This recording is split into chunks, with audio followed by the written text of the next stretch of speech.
This week on HBO's Inside the NFL, John Elway gets the Broncos tuned up for one more shot at the Super Bowl. We go inside the playoffs as Chris Collinsworth examines the mood of the Lions after their emotional game. On NFL Crosstalk, Detroit's All-Pro Herman Moore and Jacksonville's Natron Means talk about their respective matchups. The Vikings are trying to advance with a quarterback who was retired a year ago. We look at Minnesota's Randall Cunningham.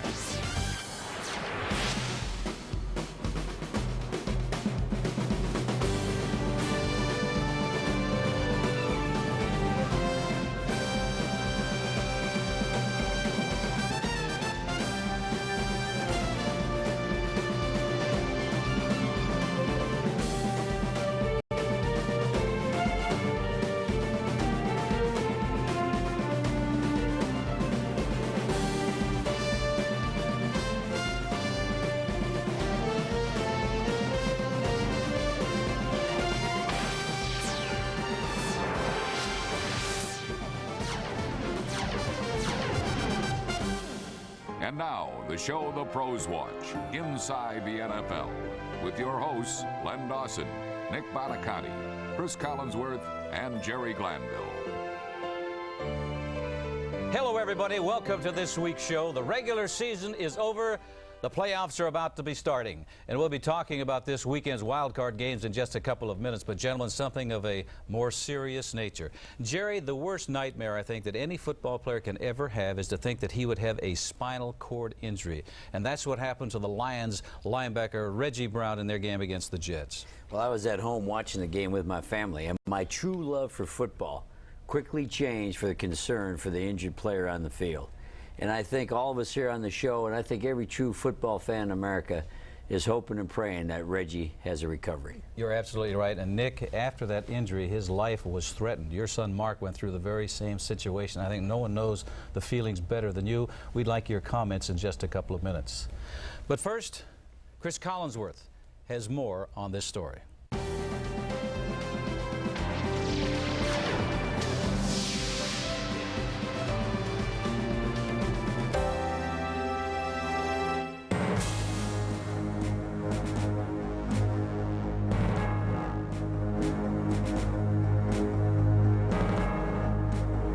It was as frightening a sight as any of his teammates had ever seen on a football field. The Lions' Reggie Brown lay on the ground, motionless, gasping for air, his life in danger. It was someone's life we were dealing with, so at that time I couldn't hear the crowd, I couldn't hear the silence. It was just a numb feeling. All I could hear was Reggie's name being called by guys on both sides of the ball. For both the Lions and the Jets, it was an all too familiar scene. In 1992, the Jets' Dennis Byrd suffered temporary paralysis, and just 6 years ago, on this same Silverdome field, the Lions' Mike Utley was partially paralyzed. I don't know what it is about this team. It seems, somewhat cursed with tragedy.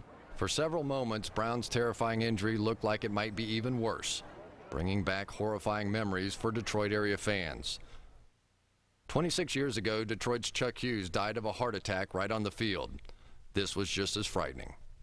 You could tell just by the players' reactions that something really bad was going on out there with Reggie. Reggie was still laying on the ground, and I ran up to him, and he was conscious, and I just asked him, was he okay? He didn't say anything, and I asked him again to give him a chance to catch his bearings, and I said, Reggie, okay? And he muttered the word no. He wasn't moving, he wasn't breathing, and I mean, obviously, in a football game, normally a guy's breathing hard and everything. He laid there motionless. It looked like he was dead, to be honest with you. The Lions medical staff reacted quickly, administering mouth-to-mouth resuscitation as Brown's teammates sprinted for help. Glover and I ran off the field. We saw a stretcher, we started pulling that out. I just tried to get out there as soon as possible and hope that Reggie would get out. There was a time where every second really counted when a guy's not breathing. Everybody wanted to work together because the guy's life was on the line. On a day when the Lions made the playoffs and Barry Sanders went over the 2,000-yard mark, Brown's injury added a sobering perspective. I thought the guys tried to stay focused, but you could tell that we were still somewhat, thinking about what had just happened, and we were trying to handle our business as best we could. The game never really seemed to matter. On Monday, Lions doctors announced the good news that Brown was not paralyzed. He is able to move all his extremities. He has sensation in all his extremities. Encouraged by the optimistic news, the Lions receiver Herman Moore rounded up a bunch of Reggie's teammates to offer words of personal encouragement. We give a best wish out to Reg. You bet. Reggie, it's your boy on your right side with you. Hey, stay healthy, stay up. We love you. What's up, Reg? We're all pulling for you, and everybody's praying, and we hope that you have a speedy recovery. Surgery to stabilize Brown's neck left him in stable condition. But at age 23, Reggie Brown's NFL career appears to be over. To get the very latest, Gary Myers is in Pontiac, Michigan. And Gary, can you update us on Reggie Brown's condition? Well, Chris, players and front office people I spoke with who visited Reggie Brown in the hospital this week said it was an uplifting experience because he was able to move all 4 of his limbs. But as far as the doctors are concerned, what they're saying is it's too soon to say what his physical capabilities will be in the future, whether he'll be able to walk. They have to wait for the swelling to go down. They have to wait for the shock to the spinal cord to subside. So it could be weeks or months before the doctors are really certain about what's going to happen with Reggie Brown. Well, I know you've had a chance to get in that Lions locker room. What's the mood of this team? Well, without question, he's on the minds of every player in that locker room, and he will be on their minds when they play Tampa on Sunday. Van Malone, one of the Lions safeties who visited Brown in the hospital this week, said Brown's message to the team was, to concentrate on the game and not to feel sorry for him. But, the players I talked to say, this was a devastated team earlier this week. They made the playoffs. Barry Sanders got his 2,000 yards, but on the other hand, they saw one of their teammates on the field in real trouble. They're going to use that now. They're going to try to use that now as positive motivation, win one for Reggie when they go down to Tampa in the playoffs. Gary, it wasn't just the Lions impacted by this injury. The Jets were very emotional as well. And Chris, you saw our Jets safety, Chris Hayes, crying on the sidelines, and I asked Chris about that, and he said he got to know Reggie Brown very well. They played together in a college all-star game a couple of years ago. He said he was scared and he was sad when he walked on the field and saw his friend in that condition, and certainly his prayers are going out to Reggie Brown and his family. All right, Gary, thanks. We'll see you just a little bit later in the show. Okay, Chris. Well, Lenny, I know this is a subject that Nick really knows all too much about. Well, Nick, unfortunately, you do know a lot about this situation. After he was injured, Reggie Brown's on the field. I knew he was hurt. I didn't know how seriously until the next day. The doctor said he could have died right on the spot. Your son, Mark, injured himself making a tackle, but was his experience similar to that? Lenny was exactly like Reggie Brown. So Mark tells me that when he made the tackle, before his arm hit the ground, he knew he was paralyzed. As he lay there on the ground, he heard people and voices all around him, and he heard them say, this is a very serious injury. Then all of a sudden, Lenny, he started to lose consciousness because his diaphragm stopped working, and he couldn't breathe. Mark thought he was going to die from suffocation right on the field. It was then that the doctors did a tracheotomy, much like Reggie Brown's, and saved Mark's life. Thank goodness the doctors were there. But as terrible as Reggie Brown's injury is, there is some good news. As you heard, Reggie's prognosis is positive. The Lions earned a playoff spot, and Barry Sanders got his 2,000 yards. A playoff berth was the proper Christmas gift for the Lions, but for the gifted Lion King, there was the chance to run further in one season than any player in NFL history. Let's go, Lions! Let's go, baby! But the Jets also needed the victory to reach the postseason, and they burst to a 10-0 lead. Burrell explodes across the 5 into the end zone. Touchdown, Jets!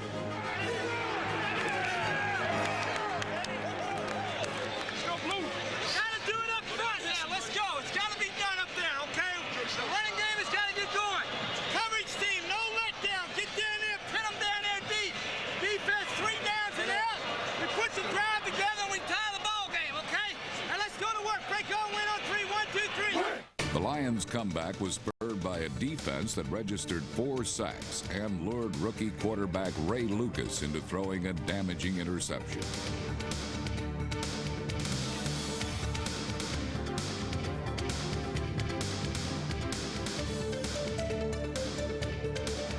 We're going all the way, baby! We're just slow starters. Watch how we finish. The slowest starter was Barry Sanders, who rushed for only 20 yards in the first half. But in the final 30 minutes, he ran for an electrifying 164.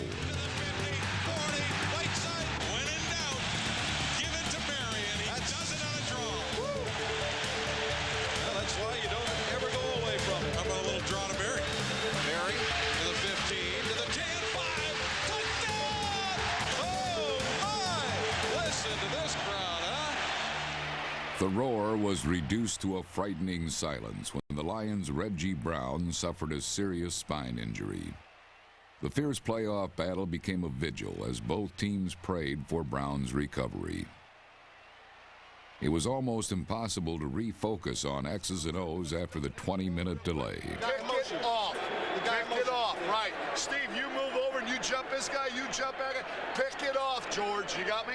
The Jets had one last chance for victory. They're gonna run it. Nope. Could be an option pass here. Leon Johnson throws, and it is intercepted. He was out of bounds when he caught it. That is a bad call. While the controversial interception cost Bill Parcells his Cinderella season, the Lion King danced until midnight and became only the third player to rush for 2,000 yards in a season. 40, 30, look out! He's well over 2,000 now. Holy mackerel, 2,053 yards. It was the 14th straight game over 100 yards for Sanders, who won his 4th NFL rushing title. But as always, he remained the humble hero. He's ready to go. Good job. Congrats, Coach. Congratulations. Fantastic. Very proud for you. Thank you. I think this ball represents the Detroit Lions, the city of Detroit, you, Barry, and your entire family. I think it's a great honor to have this. And your son gave it to you, and I think it's great. Looking like he was full of flubber, over-impetuous quarterback Brett Favre was raring to play the last game of the season, which he did in usual fashion, throwing 2 touchdowns in a first-half cameo appearance. The touchdown to Davis, and he got it. Touchdown.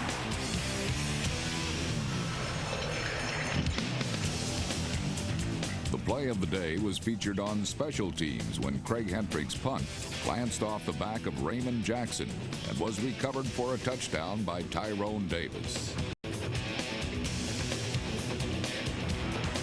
I'd say it was touched by a Buffalo player. It looked to me like it's a touchdown.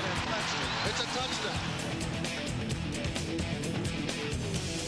The Packers' whole roster kept making plays all day, even with a playoff spot secured.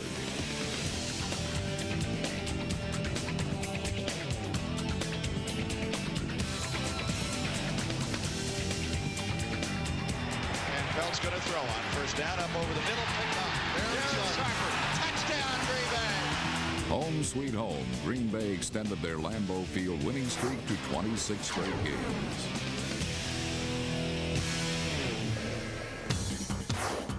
In Carolina, undersized All-Pro Sam Mills stood tall as he played his last game after 12 seasons in the NFL. Unfortunately for the Panthers, it was the Rams defense playing with Mills-like intensity, while the usually erratic Rams offense played virtually error-free all day, as rookie running back David Thompson and tight end Ernie Conwell each scored touchdowns. Throws, and he got Conwell for the touchdown. Ernie Conwell. St. Louis ends the season on a positive note, winning 3 out of their last 4 games. Got a little wind behind him. Got the ball coming out. Everything you got. Kick off. Kickers. Ready. Tampa Bay simply flattened the Bears.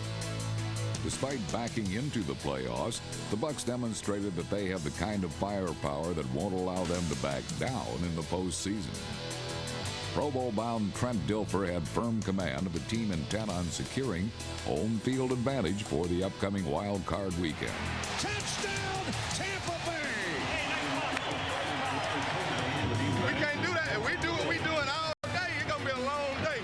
The day got even longer for the befuddled Bears. Pedal spins to his right, looks for the crease. There it is. To the 40, to the 50. One man to beat Williams to the 45. Follows a blocker to the 40, 30, 25, 15, 10, 5. He's done it again. Carl Williams, 61-yard touchdown return against his favorite team, the Chicago Bears. Carl Williams' second touchdown on a punt return against Chicago in 4 games was only the 3rd punt return for a touchdown in Tampa Bay history. The versatile Williams is nicknamed The Truth, and he also made believers out of the Bears when he lined up at wide receiver. Come on, baby. One time, Truth. One time, Truth. Williams caught Trent Dilfer's franchise record 21st scoring pass of the season. Pump fake, throws a pass downfield, caught! Touchdown Tampa Bay! Terrell Williams! Warrick Dunn raced 76 yards for the Bucs' longest ever run from scrimmage. Delay handoff to Dunn. Dunn pops, weaves, deals, and wheels. Gets outside. Breaks it to the 23, to the 25, 30 sideline. 40, 45, 50. He's to the 40, to the 35, 30, 25, 10, 15. Knocked out of bounds inside the 10. Come on, Red. Come on, Red. Eric Rhett finished out the scoring for Tampa Bay. And the handoff to Red. Up the middle. Touchdown, Tampa Bay. While the Bears suffered their worst season since 1973, the unbelievable Buccaneers had responded to Tony Dungy's call and earned their first playoff appearance in 15 years. Everything now is new. We're 0-0, getting ready to play a game that really counts. Now, we'll get game balls for everybody. 10-6, match the best record we've had in the history of the franchise. But this one has to go to our owner. Yes, sir.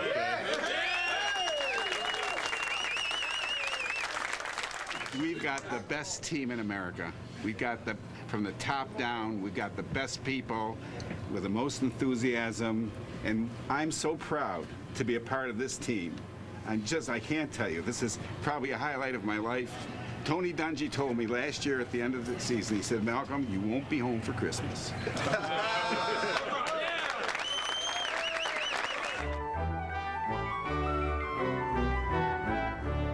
We've seen the highlights. We got the latest from Gary Myers. Now it's time to bring on the Lions All-Pro receiver Herman Moore to talk about what had to be a very difficult week in Detroit this week. And Herman, first of all, thanks for being with us. We appreciate your time, but it had to be just such a tough time this week trying to get your mind back on football after the injury to Reggie Brown. Yeah, it's been pretty tough. I mean, a lot of guys are thinking about Reggie. We're a very close team here, and it's a family atmosphere, so that's been in our minds, but our prayers go out to him and his family, and you know, as we understand that he's doing a little bit better, so we're hoping he's going to continue to get better, and we're going to take care of our business on the field for him. Herman, how difficult was it to finish that game after his injury? Well, the toughest part was dealing with the atmosphere. I mean, it was extremely tough because of what had happened. It's hard to explain, but I mean, when you're standing over a player, 1 minute he's making a play, the next minute he's down on the ground, the atmosphere just changed tremendously. To go back and try and finish a game after that was extremely difficult, but I mean, we knew the game had to be played. Coach Ross huddled us up on the sideline, explained to us that, you know, it's out of his control. As players and professional athletes, we need to go back out, do this, and to go back and try and win this football game. Herman, let's talk about your own personal injuries. Let's show the fans out there both your hands. You got both little fingers taped to your ring fingers, right? Yeah, it's been tough. I mean, I tore ligaments and dislocated both fingers on a Sunday night game against Miami a few weeks ago, and since then I've had to have them taped up and tape them together. And as Chris knows, as a receiver, I mean, it's extremely tough if you catch with your hands to have both fingers on the end, especially taped together. With your foot also being injured, has this taken away your deep routes? Well, somewhat. I mean, I've had to reduce the depth of my route. I've dealt with more of the shorter routes and maybe sitting over the ball, running the quick outs, the hitches, and maybe some out routes. But, you know, for the most part, if guys want to come up and press me, it's a little bit easier if I'm, you know, getting pressed to deal with the coverage, more so than having them play off and I have to try and run by a guy or catch up with him. Well, I know you as a student of the game, a guy that studies more film than any wide receiver. After playing Tampa twice, have you found something new that you can do? Well, it's basically the same thing. I've studied the film. We have to really be alert for them bringing down a creeper, a safety, to get an extra guy in the box to stop the running game. They like to bring pressure, but they like to show that dog blitz and then step out the lineman. So we have to be careful with the hot reads and be patient and maintain our poise when we're out there. Defensively in the secondary, I look forward to seeing them play a little bit more cover two probably. You know, that's been something that's been in their system for a while. They've done a great job with it, so I don't look for that to change. We just have to attack the areas that are most vulnerable, and right now, I mean, they don't have many weaknesses, but we got to find some this week before we play them. Well, Herman, that's the same thing we did on this show. We brought a creeper in Jerry Glanville on the program, and we appreciate you taking some time to be with us. Good luck this week. Thanks a lot, guys. Lenny, who's going to win this one? Well, Chris, this isn't for you, but particularly for Jerry. We're going to tell you who's going to win this football game because you need the help. All right, you got Detroit going to Tampa Bay. The big question is emotionally, how are the Lions going to handle the Reggie Brown situation? I think they're going to use that as a motivating factor. Plus, the defense of Detroit in the last 2 ball games, they've given up 10 and 13 points. On the other hand, Tampa Bay's offense, not very good. They're ranked 29th. I like Detroit. You know something, you're right. The Tampa Bay offense has been dreadful. But last week, Warwick Dunn put some spark into that offense. They need the running game because we know Trent Dilfer, without the running game, he's like a pirate without his sword. The last time that Barry Sanders went to Tampa Bay, Detroit won the game. Barry embarrassed Warren Sapp and Hardy Nickerson. He won't do it again. They do have some pride. I like Tampa Bay, Lenny. What does pride have to do with stopping Barry Sanders? You know, you can't have 11 guys up there. They still can't stop him. So, gentlemen, we've got a split over here. 1 for Detroit, 1 for Tampa Bay.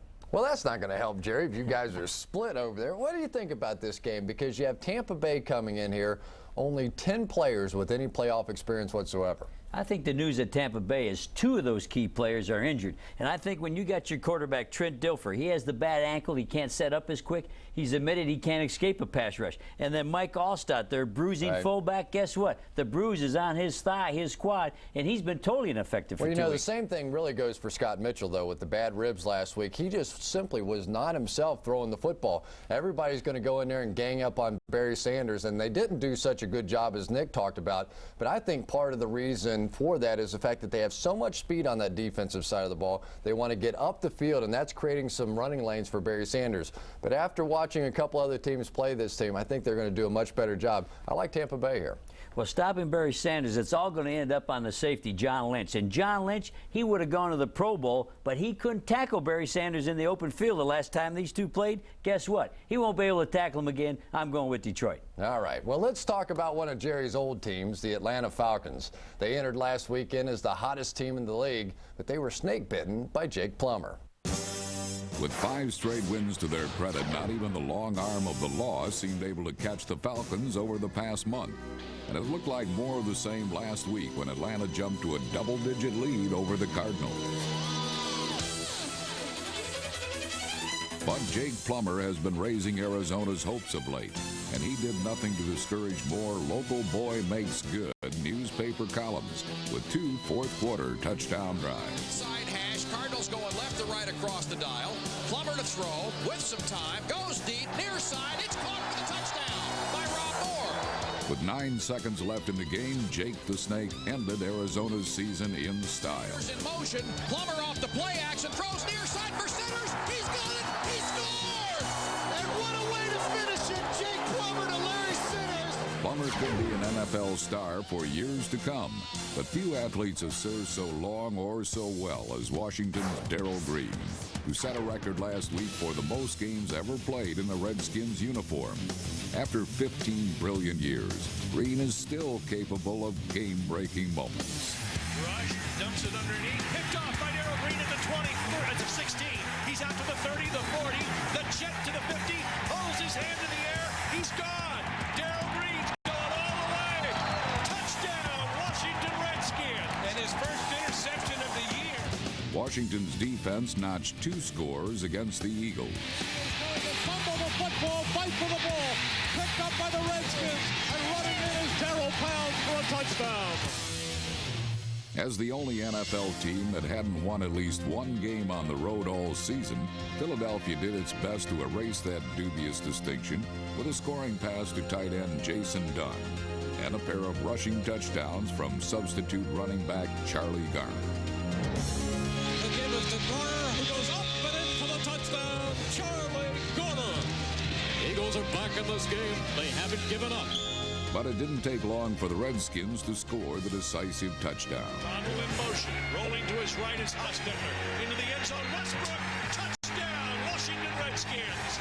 Despite the win, Darrell Green and friends were nosed out for the final playoff spot and will have to watch at home, as will another one-time NFC power, the Dallas Cowboys.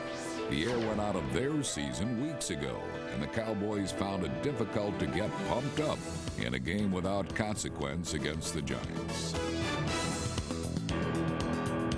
Conversely, New York soared to its first win at Texas Stadium since 1990. Canal from a shotgun. Quick drop. looks, throws to the end zone. Callaway, touchdown! The Giants are the first NFC East team ever to post an unbeaten record within the division. A hard fact to swallow for playoff opponent Minnesota. It's understandable that the Vikes would have wanted to pig out last week against the Colts. The Purple Gang was ravenously hungry for a win after 5 straight losses. Field is Robert Smith, 2 tight ends in there. Handoff, Robert Smith cuts over the left side, bounces it back to the right side. Smith at the 35 with the 40. Here he goes, 45-50. Talked about Robert Smith on the verge of breaking some Viking all-time records. Boy, that run, I think, put him over the top. That one's a 76-yard run for Robert Smith. Randall Cunningham posted the best numbers since his Philadelphia heyday by throwing 4 touchdown passes, including 3 to one-time Eagle teammate Chris Carter. Cunningham has the snap, retreats to throw a short route, now steps up and maybe wants to run. Packs and fires. Carter, touchdown Vikings!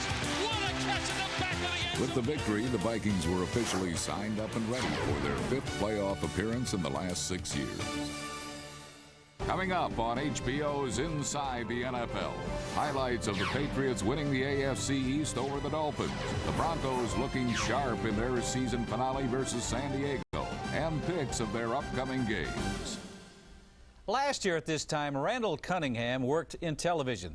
This year, he leads the Vikings into the playoffs as the starting quarterback. Nicole Watson has the comeback story.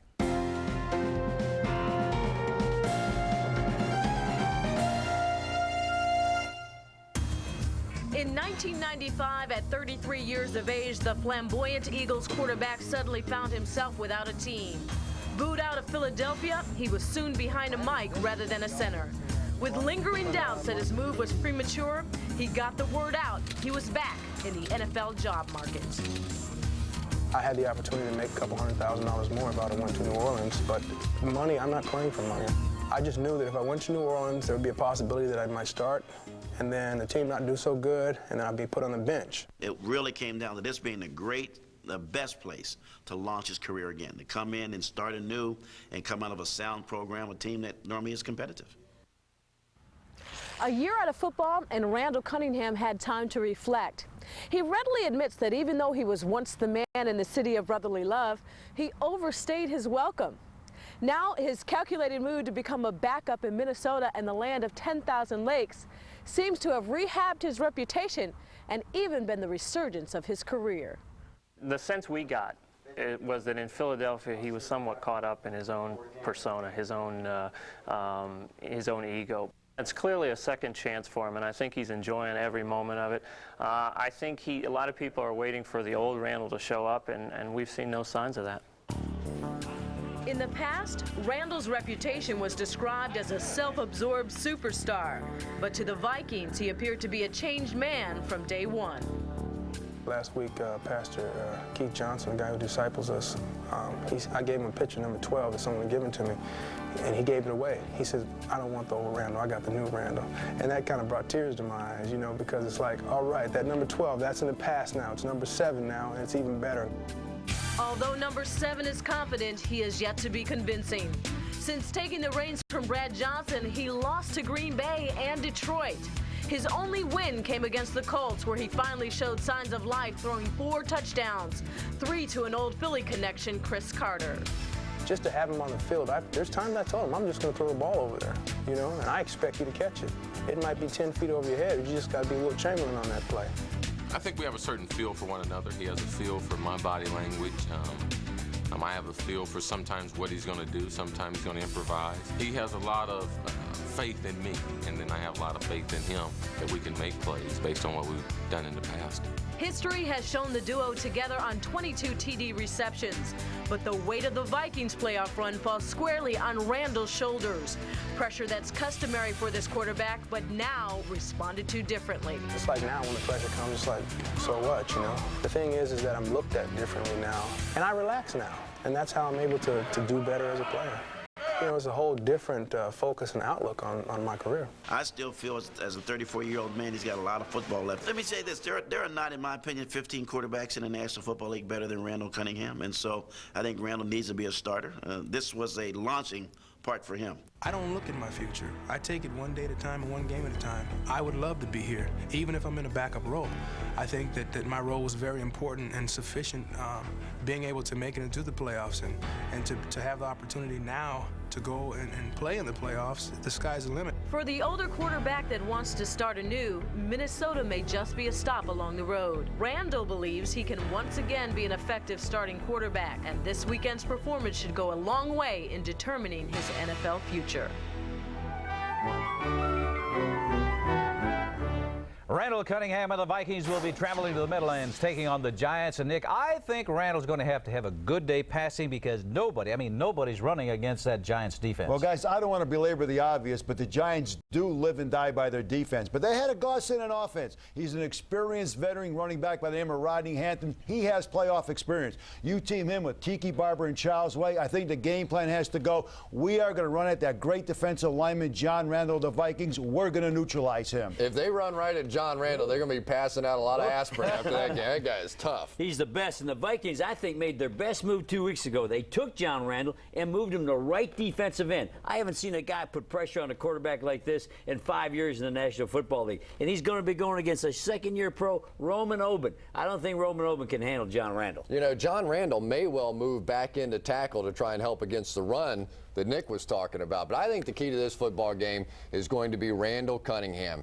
Can the Giants keep him in the pocket? If you let this guy get out on the edge, have the run-pass option, he can be very tough to handle. But you keep him in the pocket, force him to read defenses, and all of a sudden you have a much better chance. And they introduced him to Chris Carter. He sure did. He knew what he was doing last week. Wait a minute. If you're going to contain him, that means the pass rush is not going to be as great, meaning that Randall's going to have more time to find Chris Carter down the field. I look at this football game, and I look at the special teams. The Giants are terrible. They are last in kickoff returns, meaning their young quarterback, Danny Cannell, has got to travel 75 or 80 yards to get it in the end zone. Punting team isn't much better, folks. They are 27th in the league. And for those reasons, I'm picking the Minnesota Vikings. Special teams. Minnesota Vikings have David Palmer, the best return player in the playoffs. Kickoff returns, punt returns, he'll be the difference. I'm going with the Vikings. Yeah, one thing you guys forget, the Viking defense is ranked 29th in the NFL. I think you combine that with the fact that it's cold weather because Minnesota's a dome team, swirling winds at the Meadowlands, and a strangling Giant defense. I do like the Giants. The Giants' pass defense, I just think, matches up perfectly in this ball game with Jason Sehorn and Felipe Sparks. And then if they get the outside receivers covered, Jake Reed and Chris Carter, all of a sudden now Randall Cunningham has to run the football, and Jesse Armstead's one of the fastest linebackers sitting there right in the middle of the field. I love the New York Giants. Let's bear in mind the Giants are the youngest team in the National Football League. They don't have much playoff experience. But Dennis Green has never won a playoff game, but he is not the only successful coach that has struggled in the playoffs. Chiefs head coach Marty Schottenheimer has a 5-10 playoff record himself. A cold driving rainstorm couldn't dampen Marty Schottenheimer's enthusiasm or drown out the Chiefs' season-ending objective. Run and slide. All right, guys, let's go. Put our minds on our work. Let's go. We're going for 13-3. Hunt! But against the Saints, the return of quarterback Elvis Gerback produced only 2 first-half field goals. Hey, guys, look. We're moving the ball, but damn it, we're getting it down and we can't self-destruct. Let's keep concentrating. Now, let's go. Hey, he can't put the helmet on him. Shoulder carry. With the helmet on the shoulder. Gain of 7 yards on the play. I want to do the fake reverse here. Yes. The punt, Royals. Short punt. It is taken on a fake reverse punt. Returned by right side to Mike Vanover. Across the 40-45. The punter can't get it. He's up the sideline. Vanover 20, 15. Touchdown. Kansas City. To Mike Vanover. 82-yard return. Kansas City led 12-0, but Marty never stopped cheering, teaching, or listening. No, you were perfect. You had him right on your inside shoulder. You were perfect. Get in the huddle and tell him, look, we need push in the middle. See the ball drag and chase the ball. And then hands up, the ball's going to come out low. Go get him. We're going to run far all day. We still cruise just to ward off the Gregs in there. In this type of weather, Marty, you got to be real patient in this weather, but it's off to deuce. Whopper. The 2 pitch opens that they have run have been whoppers. All right? Now let's reach down deep for this, the 0 on that scoreboard up there, all right? Okay. It had been 10 games since the Chiefs surrendered a touchdown in the second half, and few figured that the low-scoring Saints would be the one to finally break the streak. Shut them down. Don't let them cross this friggin' strike. At the 32 of Kansas City, deep bomb, wide open Saints receiver, diving catch, touchdown, New Orleans. Keith Poole. Now, hey, listen to me, defense. Look, the touchdown streak in the second half is over. To hell with it. Let's go on and let's shut them out from here on out, win the football game. You understand me? That's over. We can't do anything about it. I'm interested to see how we respond to finally having given up a touchdown in the second half. It's gone. Now let's go win the damn game. It's over. Let's knock him on the ground and knock the ball loose. And off up the middle, ball's loose. Kansas City gets another takeaway. 5 turnovers gained today by Kansas City. Got the ball. The Chiefs turned Saints turnovers into 2 fourth-quarter touchdowns by Marcus Allen and Ted Popson. Kansas City had accomplished what they set out to do. Rolling right. Gannon fires for the right corner of the end zone. Diving catch. Touchdown, Kansas City. It's been a hell of a run to this point, but it's only the beginning. Now we get the opportunity to make our statement. Tremendous, tremendous effort. Our football team once again stood up. We are, no asterisks, we are AFC Western Division. I'm not, hey, and I ain't satisfied either, my friend. We got to get it done 3 more times. Let's go. In what could be the final curtain on a 20-year professional career, Warren Moon's season finale turned out to be a dress rehearsal for a 49er team that had already secured postseason home field advantage. Moon sets, he looks, he lobs in the right corner of the end zone. It is caught. Touchdown, James McKnight. Moon caught an indifferent 49ers squad sleeping in Seattle and burned them for 4 touchdown passes. The win evens the Seahawks record at 8-8, while the 49ers' 13-3 mark ensures they'll be home for the holidays, having earned a bye into the divisional playoff round.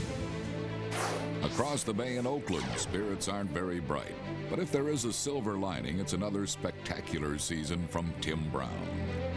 But not even Brown's record-setting 14-catch performance could keep Oakland from dropping their 5th straight game.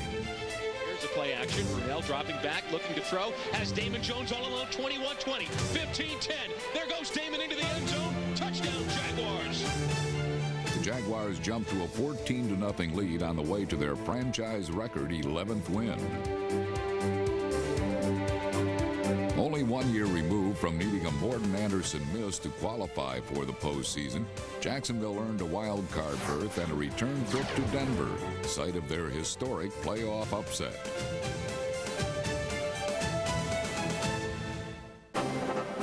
John Elway and the Broncos have been waiting a year for the chance to avenge that loss and use the season finale as a tune-up for the sequel. Despite playing without Terrell Davis, the Bronco offense was in fine form as Elway tossed 4 touchdown passes and tight end Shannon Sharp capped another All-Pro campaign by topping the 1,000-yard mark for the 3rd time in his career.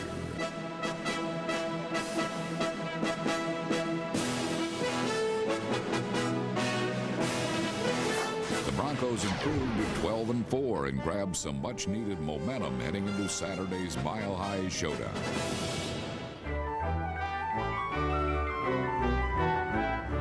The Broncos have lost only 1 game at home in the last 2 years, but that was to Jacksonville in the playoffs, who they host on Saturday. Let's bring in Natron Means, who had 140 yards in last year's playoff game. Natron, thank you very much for joining us. Happy holiday seasons to you. Happy holiday seasons to you, too. Well, listen, last year 140 yards, but you have yet to run for 100 yards in a game this year. What has happened to the running game? I think now, our biggest focus has been the rotation of 2 backs. You know, James and myself, we go in there and we divvy up the carries between ourselves. I think, you know, we haven't had outstanding stats, but I think we've done an adequate job, and you know, our team's in the playoffs, so we're definitely pleased. Let me ask you about Tony Boselli. Did he have any effect when he was out of the running game? No, I don't think so. You know, Tony's a player, you know, when he's in there, you know, he's going to make great blocks and he's going to give you 100%. But Ben Coleman has come in, you know, he's done an adequate job filling in. You know, by no means is he, you know, a Tony Boselli, but he's playing out of position at the tackle spot. But, you know, Ben's come in, you know, he's done a great job, but we can't wait to have Tony back this week. You know, Natron, I want to talk about you guys going up to Denver now. I mean, last year you did set the tempo, and they're playing against Denver. They're 19th ranked against the run in the NFL. Are you licking your chops waiting to go against that defense? You know, we just finished watching the film, and we definitely see some things that we can take advantage of. I think last year the thing that we did, you know, we came in and we fell behind early, but we didn't stray from our game plan. You know, we stayed with the run, and I think that was definitely a key part of our success up in Denver last year. You know, Natron, in the last 2 years, Denver has been undefeated at home except for one little team from Jacksonville. The Jaguars went up and you whipped them. Do you think history repeats itself? Are you guys that confident? I mean, I hope so. You know, by no means are we going into this game and you know, we've been there before. We know what it takes. I mean, the storyline's there. You know, it's just hopefully we can come up with a great ending. When Bill Romanowski spit in the face of J.J. Stokes, did that bother you, Natron? I mean, it's something that, it's not the first time I've seen it. It just happened, you know, to be the first time that it was actually caught on tape. It's one of those things that goes on in the game. It's unpleasant, you know, and it's something that, you know, I definitely wouldn't want to happen to me. But, I mean, I think J.J. Stokes handled himself with class, you know, and a guy from Denver, he apologized. So hopefully that's something that both parties can just, you know, dismiss and move on. Let's talk about what's on the bulletin board, maybe. Neil Smith, the defensive end for the Broncos, said here that, hey, Kansas City does not want to see us back at Arrowhead Stadium to play them, meaning that he's looking past you guys, thinking about Kansas City. Is that up on the bulletin board? You know, it's something that's been talked about, but, you know, that's just the way Neil is. You know, I think he has a personal vendetta with the way that his whole deal came out, dealing with the Chiefs and himself moving on to the Broncos. But by no means do we feel that they're a team that's, you know, looking past us because of the way that the things turned out last year. If they are, then hopefully, you know, we can go in there and catch them napping or peeking the other way and just take advantage of our opportunities. Natron, thank you very much. Good luck this week against the Denver Broncos. Thanks a lot. I know it's playoff time because Natron Means has his game face on. He's getting ready. But here's the question. Can Jacksonville go to Denver and spoil their perfect record 2 years in a row? If I was a Jacksonville fan, I wouldn't get too excited too quick because the Denver Broncos led the entire National Football League in scoring points, and in that stadium they average over 30 points a game. You know, the game plan's not very complicated. Elway, Brunell handing off to Davis and Natron Means early on, but it won't take these quarterbacks long to fill the air full of footballs. Let me bring you back to last year. You know, Denver clinched their division so early that they were able to rest players in the last couple of ball games, including John Elway. John played last week, had a terrific game. Also, when we were there earlier in the season, what were they talking about? They were talking about losing at home when they had a 13-3 record, home field advantage throughout the players. They haven't forgot that. They will be ready for Jacksonville. I like Denver. Well, one player they did get the rest last week, and that was Terrell Davis. He has a separated shoulder, and I think that shoulder has caused him to have fresh legs. He got to stand and watch, and this guy needed a rest. He had more carries in the league than any other back, and you got to look at Jacksonville defensive line. They've lost 3 defensive tackles. I look for the Broncos I to look win. at the secondary of Jacksonville, and I see Travis Davis, their safety, and I don't envy him because he has to go up against Shannon Sharp. I think in this ball game, Shannon becomes very sharp, and Denver wins. Shannon becomes very sharp. So Denver, Denver, Denver. Let's go over to Chris and find out if he's going to join the Denver Stampede. Mr. Dawson, I'm along for the ride as well. I actually think that it was good that the Broncos got a chance to play last week without Terrell Davis. It gave them a chance to work on their passing game that had really struggled the last few weeks. John Elway now comes into the playoffs red hot after the game against San Diego. I like the Broncos. Now let's bring back Gary Myers for an update on some of the news around the National Football League. And Gary, let's start in Indianapolis. Already we've seen the firing there of the head coach and general manager. What happens next? Well, Chris, the first job for the team's new president, Bill Polian, will be hiring a coach. And the name I hear most prominently mentioned there is Nick Saban, the head coach at Michigan State. And there's a very interesting connection here. Brian Polian, Bill Polian's son, this past season worked as a graduate assistant on Nick Saban's staff at Michigan State. Well, that's a good way to get a lead into a team. Let's talk about the Seattle situation right now. Dennis Erickson won his last game over San Francisco in Seattle. Does that mean he comes back? Well, Chris, that situation is on hold right now because the intention of the new owner, Paul Allen, to hire a general manager and then let him make the decision on Dennis Erickson. And the name most prominently mentioned there is Tom Donahoe, in charge of Steelers personnel, who's done a terrific job there, maintaining them as a playoff team after all the players they've lost in free agency. Doesn't sound like there's much of a chance that Barry Switzer comes back as the Dallas Cowboys head coach. What's the timetable there? Well, Jerry Jones really hasn't said anything about what he's going to do, but I don't think there's any question that Barry Switzer won't be the Cowboys coach next year. The possibility is to replace him, George Seifert, the former 49ers coach, who also could wind up in Seattle instead, Terry Donahue, the former UCLA coach who coached Troy Aikman in college, and also John Gruden, the Eagles' offensive coordinator, is really highly thought of around the league. Well, Dennis Green has his team back in the playoffs again, but does that necessarily mean that he'll be back as the coach? Now, after all the controversy this year, Chris, I think Dennis Green's situation is very tenuous, and it could just depend on when the team gets sold. If it gets sold soon enough and the new owner wants to keep him, then he stays. But if the situation remains the way it is for a while, I think it's very highly unlikely that Dennis Green will be back in Minnesota next year, and he could wind up in Oakland where Joe Bugler is in trouble. All right, Gary, well, thanks. We just want you to know that your job is very secure indeed. That's nice to hear, Chris. Thank you. Well, my old teammate Boomer Esiason's been doing a great job as well, and he has a big decision to make this offseason. Does he make millions as an NFL quarterback or millions as a television analyst? In these highlights, you'll be able to see him do both as we put a microphone on Boomer. Boomer Esiason faced the Ravens under the watchful eye of his son, Gunner. There he is. See you in the first row right there? Is that a Blake jersey he's got on, is it? No, he wanted one, though. I said, that's taking a little bit too far, Gun. I feel like I'm at a wedding with this guy right in our face all day. All right, baby, let's go. Let's play for each other. What are you saying now? You play for the team and you play for one another. Win on three. 1, 2, 3, win. Let's go. Let's go, boys. I left switch. Okay, Snoopy's short. Toss 9, crack boss on 1. Ready? On the Bengals' first drive, Boomer easily guided them down the field. Set! Let's go, baby! 58, Z cable, YF right on 1. Ready? Come on, Marco. Set! Blue 80! Set! Over to throw. Gets hit as he go to the knees. Battaglia comes back over the end zone. The Bengals take the first drive in and score. Way to go, baby. That's the way to go. Good job, baby. Keep running, baby. I'm telling you, there are holes there now. All right, don't worry about it. You just keep pumping in there because there's some holes in there now. Green, 60, 10. Look at we just got drilled, folks. You know they're blitzing. The whole freaking game plan's blitz, so. Hey, what's going on, fellas? How you doing? Holes disappeared and Baltimore started pressuring Esiason. Now that's gotta hurt. That wasn't nearly as painful as an 83-yard third-quarter connection between Eric Zaire and Derek Alexander that tied the game at 7. Derek Alexander, 45, midfield. He's got a chance to go all the way. 30, 20, 10, 5, touchdown, Derek Alexander. Hey, regular, come here. Listen, you guys, listen, I need your concentration. I need your concentration. Darnay, you got to be awake on this one too, Darnay. Triple left outside. Steelers draw left X face mask on 1. Red 80! Red! 80 set!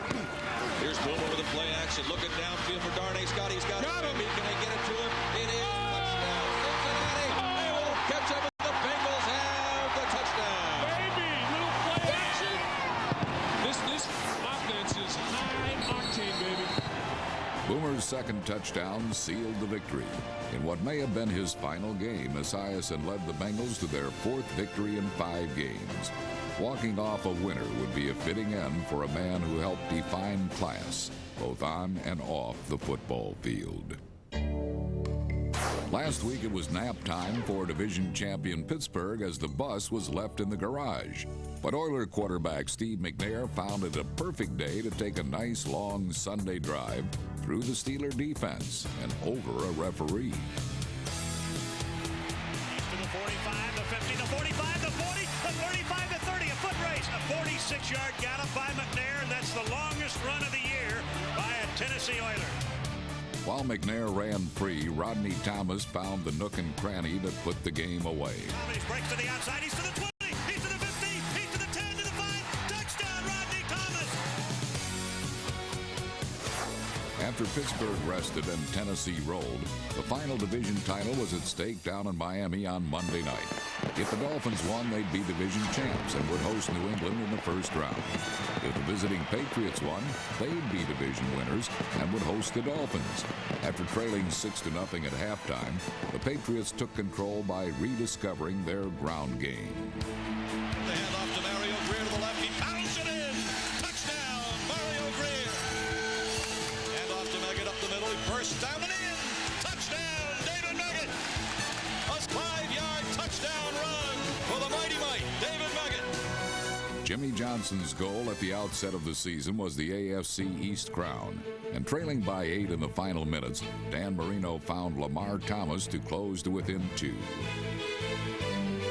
But after the tying 2-point conversion failed, the Dolphins' title hopes were dashed on a 4th down desperation pass.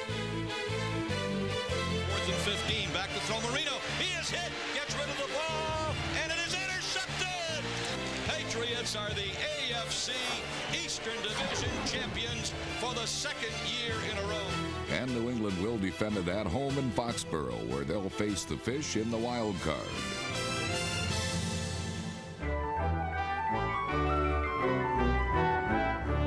So the Patriots will try to beat the Dolphins for a 3rd time this year on Sunday afternoon. Nick, I watched the Monday night game between those two teams. What did you think of the Dolphins' offense? Offense? What offense? You know, Gary Stevens, come on, the offensive coordinator for the Dolphins, Gary Stevens, you had to be in a dream world. I'm watching Dan Marino getting his ass waxed one play after the other. They come up 2nd and long. They come up 3rd and long. So what do? The Dolphins go to 4 wide receivers. They don't leave Troy Drayton, the tight end, in to help block. They don't leave any backs in the backfield to help block. You can't win football games playing like that. So what you're trying to tell us is that perhaps they didn't do too well. Oh, they stuck the joint out. I love it when he gets fired up. I love it. You know, Nick, the one thing, though, watching the football game, it wasn't so much that they blitzed Dan Marino. We've seen Marino pick apart blitzes in the past. It was the fact that they came right up the gut at him. He doesn't have the mobility anymore to sidestep a guy coming right in his face. Now, you bring a blitz from around the corner, he steps up in the pocket, he knows how to handle it. That's what the Dolphins have to do. They have to get solid up front, make the blitz come from around the corner. But, Jerry, probably the toughest thing for this game to try and beat a team in back-to-back ball games. You know a little bit about that. But we had to play Cleveland 2 weeks in a row. What we did on the last game of the season, we saved some things. I think maybe Miami did that. We saved the screen, and we saved all of our nickel blitzes for the playoff game. And we went back and won the game that counted. Maybe Jimmy Johnson did the same. So you're saying that the Dolphins sacrificed Dan Marino for this one? Just this one game. Just this one game. Yeah. But you're special, Jerry. You are special being to go up there and beat somebody. You know, there's been 6 times in the history of the National Football League when teams have played back-to-back. The playoff game was won by the home team 4 of those 6 times. That's why he's so special. Well, I'll tell you what, the New England Patriots won't have Terry Glenn this week, but the Miami Dolphin offensive line, especially Richmond Webb, who had that holding penalty that killed him in that 2-point conversion, is in total disarray. I like New England. Get over it. It's only a game, Nick. It's only a game. Entertainment, as they say. I think that the Patriots are going to come up with something offensively because they sure didn't show anything Monday night against the Dolphins. And how about the Dolphins' pass rush? They were not able to get to Bledsoe down there in warm Miami. What about going up to cold New England? No, I like New England to win. Well, I'm about to change my mind because I think Nick's going to have them so fired up in Miami now that they'll come out and win. But Dan Marino, I watched him earlier this year playing in poor weather. He just doesn't seem to be able to throw the football quite as well. Miami not making any big plays at all on the offense, so I think here comes New England again. I like the Patriots. Well, Nick, he's mad, right? He's mad. He's mad at the Dolphins. What about the Patriots? On 2 minutes, they got to try to win the game 2 weeks ago against Pittsburgh. Throw the interception. Throw the ball. Last week, I'm sitting there watching. 2 minutes left, 3rd and 1. Same thing. They throw I'm through with them. I'm going with Miami. That's going to jump up and bite them. That makes us feel good. He's going with the team. I'll tell you, earlier in this show, we discussed the other 3 games. Now let's recap our wild card picks. Jerry and I think Reggie Brown's injury will inspire Detroit to an emotional win, but Nick and Chris favor Tampa Bay's defense. Jerry and I like the Vikings because of their special teams, but Nick and Chris like the home field advantage for the Giants. And Jacksonville will not sneak up on the Broncos this year. We all like Denver. How about last week? Chris 11-4. I was right behind him, ladies and gentlemen. Sick of seeing him. You know, for the season, Chris, now was I hit 100. There's 11 games to go.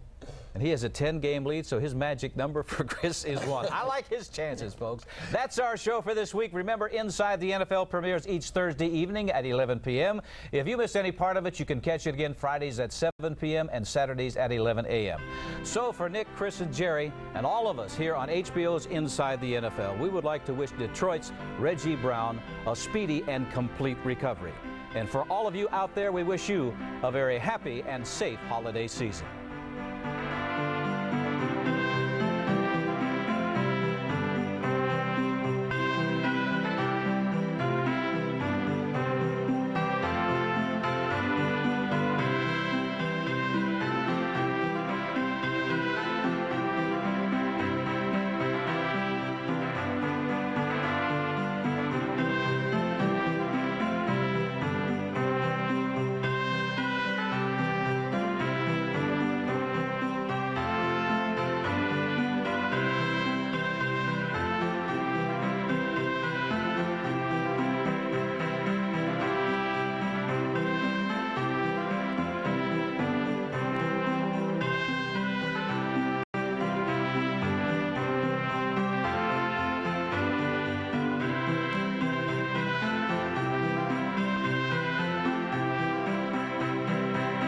Celebrating 25 years as the network of champions. This has been a presentation of HBO Sports. Arturo Gatti. A short right hand that stuns Gatti. Always on the brink of disaster. And down goes Arturo. And just when you think it's over. And exactly how damaged is Arturo Gatti? He pulls victory from the clutches of defeat. Gatti versus Manfredi, live January 17th on HBO.